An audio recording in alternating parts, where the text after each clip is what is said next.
O Serra Dourada Esportes tem o prazer de receber hoje, aqui no nosso quadro Batendo de Frente, o diretor de futebol do Vila Nova, Hugo Jorge Bravo. Seja bem-vindo, Hugo. Muito obrigado, estamos sempre à disposição e é uma satisfação estar falando aqui no Batendo de Frente. Hugo, é difícil ser diretor de futebol do Vila Nova? É complicado? Muito difícil. Por quê? Porque além da responsabilidade de se montar um time, um elenco forte para representar bem as tradições do Vila Nova, nós ainda temos que conviver com várias turbulências diárias que hoje o Vila Nova enfrenta, principalmente sob o aspecto financeiro. Em algum momento, alguma pessoa, algum empresário de futebol chegou a oferecer dinheiro para você empregar um jogador dele no Vila? Olha, essa questão de receber esse tipo de proposta é comum. É comum? É comum. Para quem está na posição de diretor de futebol, é comum. É a pessoa que quer que o jogador tenha ali o registro do seu primeiro contrato profissional, quer que o jogador seja contratado. Você nunca recebeu nada? Nunca recebi nada e desafio qualquer pessoa. Provar que eu recebi R$1 indevidamente, que não fosse para o Vila Nova Futebol Clube, eu renuncio na mesma hora, renuncio até do conselho, pego as minhas camisetas do Vila, que deve ter mais de 100 no meu guarda-roupa, dou tudo e nunca mais piso no estádio. Você conhece alguém do Vila Nova que fazia isso, recebia dinheiro para empregar jogador? Olha, eu não posso, eu sou muito comedido nisso, eu não falo sem provas. E como eu também não estou indo atrás de buscar chifre em cabeça de égua, vai me desculpar a expressão, eu não posso falar. Mas isso aí sempre... E se buscar, acaba achando, né? Se buscar, acaba achando, não só no Vila, mas em vários outros clubes. Qual que é o seu relacionamento com o Nilton Ferreira, ex-diretor de futebol do Vila? Não tem nenhum tipo de relacionamento. Você não é amigo dele? Não sou amigo, mas também não sou inimigo.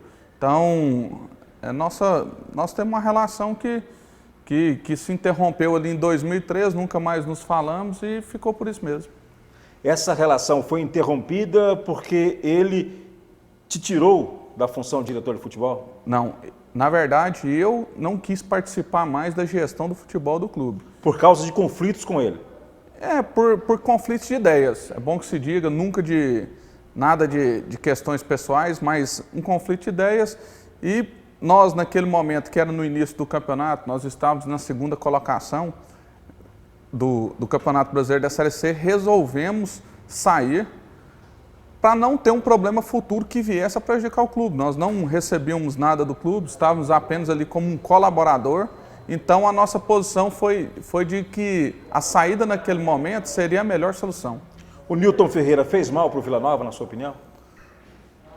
Olha, é difícil a gente falar isso. Ele errou como todos nós erramos, acertou também.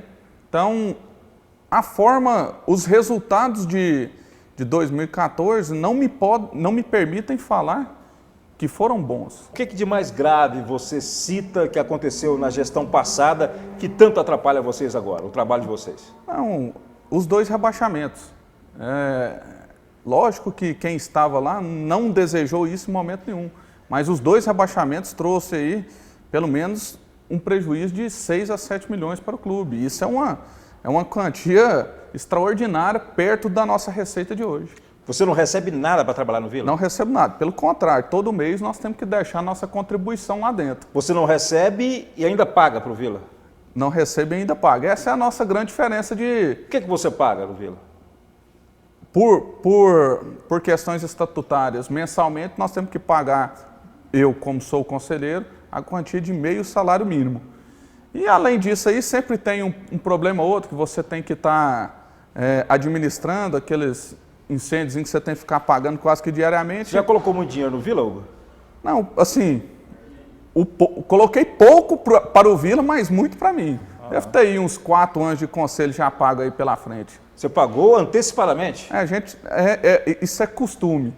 As pessoas que colaboram vai adiantando porque vai precisando daquele dinheiro de forma imediata e vê nisso aí a possibilidade de estar adiantando e resolvendo aquelas questões que aparecem de urgência que precisam daquele dinheiro de forma emergencial.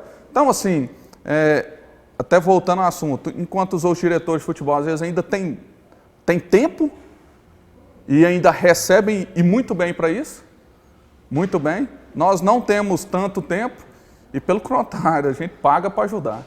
E, na sua opinião, o que seria mais correto? O diretor de futebol remunerado ou o diretor de futebol, como antigamente, no seu caso, aí, o abnegado, que não recebe nada, trabalha para ajudar o clube? Olha, eu particularmente não vou receber nenhum valor do Vila, não dependo do Vila para minha subsistência familiar.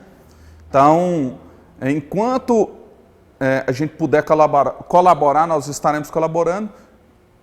De forma a receber qualquer valor do Vila, nós estamos fora. Então, existem pessoas que trabalham conosco, que são remunerados, como é o caso do nosso gerente de futebol, que é a pessoa que fica mais no dia a dia. Agora, se a gente pudesse ter um tempo um pouco maior para estar colaborando, lógico que seria interessante. Mas, apesar do tempo um pouco escasso, a gente visualiza e avalia nosso trabalho como tendo um resultado até satisfatório, com a convicção de que nós erramos, sempre com a intenção de acertar, mas que os erros foram bem menores do que os acertos. Aquele episódio envolvendo o técnico Vladimir Araújo, que depois de uma derrota no estádio Serra Dourada, no vestiário, você garantiu que ele estava prestigiado e no dia seguinte ele acabou sendo demitido. Isso foi um erro? Olha, se você for ver as imagens, aí eu até peço que retorne. No dia, vocês vão ver muito bem que quando o repórter me perguntou, eu falei, hoje o Vila Nova tem treinador. Em nenhum momento eu falei que amanhã ele seria o treinador, porque eu também não vou ficar dando aso para criar situações que naquele momento eram inoportunas, mas eu posso afirmar para você que o Márcio Fernandes já estava fechado por mim naquele dia. Por que então você disse que o Vladimir estava prestigiado? Não, eu falei que hoje ele era o treinador, ele estava no jogo, hoje ele era o treinador. O Márcio Fernandes seria o treinador do clube a partir do dia seguinte. Apesar das suas dificuldades serem bem maiores do que a do Arley, porque você está num time de Série C, o dinheiro para se contratar é menor, você sempre aparece nas entrevistas, aparece para explicar a situação do Vila Nova. Por que as dificuldades para se contratar? O Arley não, preferiu se retrair. Não dá entrevista, não aparece para explicar a situação. Você concorda com esse tipo de atitude? Olha, a minha posição é sempre deixar claro as coisas. Não é de ficar muito rodeando, não sou de ficar buscando a imprensa para ficar falando, mas nunca deixei de falar quando fui procurado. Por que o Vila Nova leva tanta gente no estádio e o Goiás não? Cara, isso aí eu faço até uma comparação com a religião, né? É o católico, que se diz católico, mas ele fala, né? Eu sou católico, mas não praticante. E nós somos os evangélicos, né? Apesar de eu ser católico religiosamente falando, mas nós somos os evangélicos nessa disputa. Nós vamos mesmo, nós temos fé, nós vamos com garra, com vontade e vamos para o jogo. Você concordou com a atitude do presidente do Vila Nova semana passada, quando veio a público e disse que o Vila poderia sair fora da Série C, os jogadores seriam demitidos, a comissão técnica também, por causa da falta de dinheiro? Olha, concordar ou não é uma questão muito delicada eu falar, e ele simplesmente trouxe a verdade. Ele trouxe a verdade. Hoje o Vila Nova vive nessa crise financeira de forma aguda. Nós temos tido essa dificuldade de estar vendo o nosso planejamento poder ser interrompido por causa dessa questão financeira, e o presidente ele veio tornar público essa situação que, para nós, internamente, já não é surpresa nenhuma. Hugo, muito obrigado, uma satisfação enorme tê-lo aqui no Batendo de Frente. Obrigado e estamos sempre à disposição.